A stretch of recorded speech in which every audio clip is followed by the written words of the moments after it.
लोग बीवी के लिए माँ को भुला देते हैं, उसकी जज्बात को सूली पे चढ़ा देते हैं।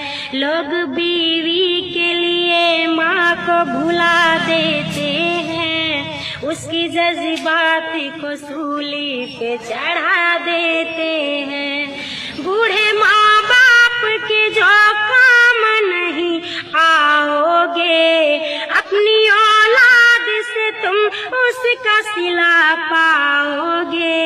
ये अगर बिछड़े तो फिर हाथ कहाँ आएंगे, रहमतों के लिए सौगात कहाँ आएंगे।